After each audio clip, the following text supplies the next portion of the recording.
সচিবালয়ে আগুন লাগার পরে আজ বরিশালে শিক্ষা প্রকৌশল অধিদপ্তরের 2 ট্রাক পুরাতন নথি বরিশালে পাওয়া গেছে একটি প্রত্যন্ত অঞ্চলে, এবং সেই নথি ট্রাকে করে নিয়ে যাওয়া এবং সেখানে এক জায়গায় রাখা এবং সেখানে পুরানোর কথা বলা হচ্ছিল নথিগুলো। এই প্রায় 5টি মন্ত্রণালয়। দর্শক শ্রোতা, আগুন লাগলো সচিবালয়ে, নথিপত্র পাওয়া গেল বরিশালে। এটা কোন ধরনের কথা আর এটা খাড়া করলো? দর্শক শ্রোতা, আজকের যে নিউজটা খুবই গুরুত্বপূর্ণ ভিডিও, আপনারা ধৈর্য সহকারে আমাদের পাশে থেকে দেখতে থাকুন।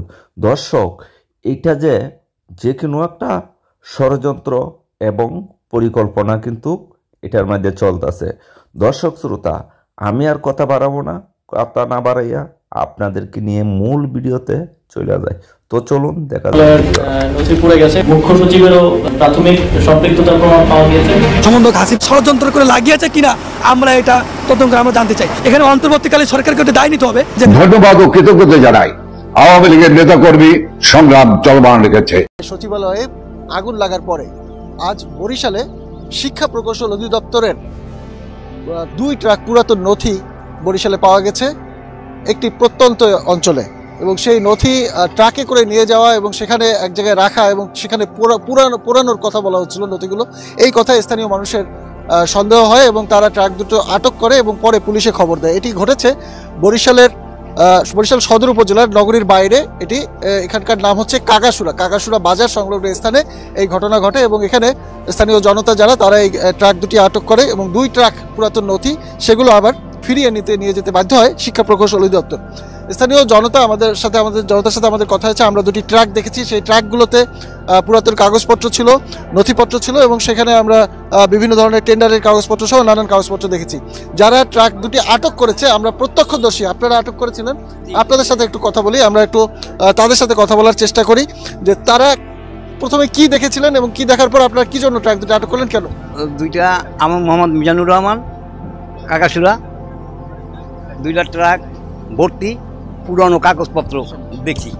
দেখার পরে তারা উত্তর দিক যাচ্ছে, তো যাওয়ার পর আমার স্থানীয় যুবক ভাইরা সন্দেহজনক ঢাকা যে সচিবালয় দুর্ঘটনার পরে মানুষ এখন একটু সচেতন হয়েছে, কেননা এই কাগজপত্র কিংবা সেই কাগজপত্র হইতে পারে, এই সন্দেহজনকে ওই ট্রাক ধরার পর শিক্ষা অফিসের অধিদপ্তর, ওনার নামটা সঠিক আমার নাই, শহীদুল ইসলাম, উনি আসছে।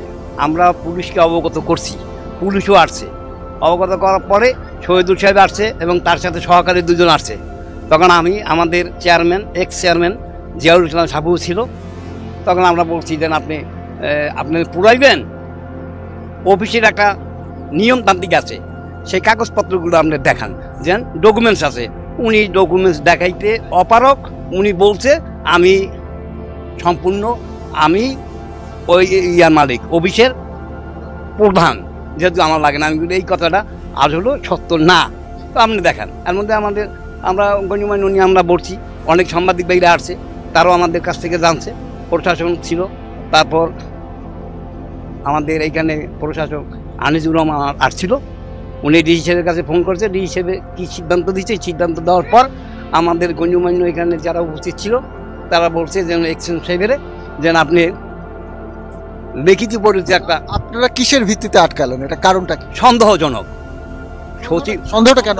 সচিবালয় বাংলাদেশের যে এখন অবস্থা, সেই অবস্থার পরিপ্রেক্ষিতে এবং সচিবালয় আগুন দেওয়ার পরিপ্রেক্ষিতে সন্দেহজনক স্থানীয় পোলাপানে ধরছে যুবক ভাইরা ধরে দেখছে, তারা কোনো প্রমাণ দেখাইতে পারে না যে আমাদের অকেজো কাগজপত্র, পুরান কাগজপত্র সন্দেহ করে ধরা হয়েছে।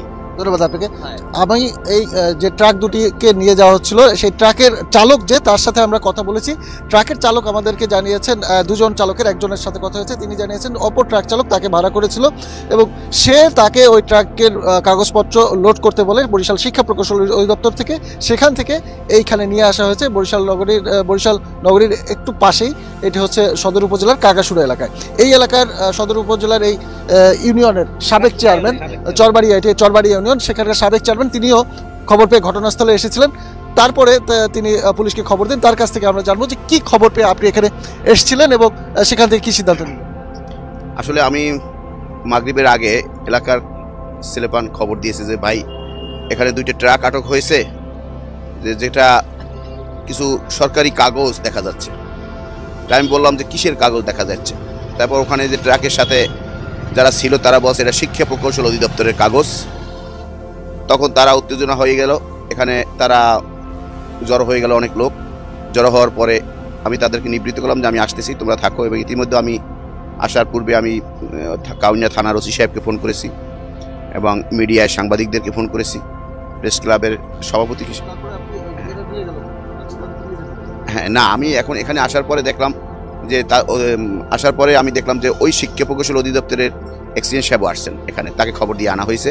যে আসার পরে তাকে জিজ্ঞাসা করলাম যে এই কাগজগুলো এখানে আসলো কেন, এই কাগজগুলো পুরানের যায়। তাই সে বলছে যে এই কাগজগুলো পুরানের জায়গা ছিল, পুরান পরে আমাদের এই রাস্তারই মাথায় ময়লা খোলা একটা জায়গা আছে যেখানে পুরানো ময়লার জিনিসপত্র রাখা হয় এবং পুরানো হয়। কিন্তু ওখানে পুরানো না পেরে এই অঞ্চলেরই একটা ছেলে আবার ওই প্রকৌশল অধিদপ্তরে কাজ করে, তার বাড়ি এই অঞ্চলে। সে এখানে তার বক্তব্য হলো যে সে নদীর পাড়ে নিয়ে যেয়ে পোড়াবে, কিন্তু এই নদীর পাড়ে নিতে যেয়ে এখানে জনগণের সাথে সন্দেহ হয়েছে যে এই কাগজগুলা কেন এখানে নিয়ে আসবে।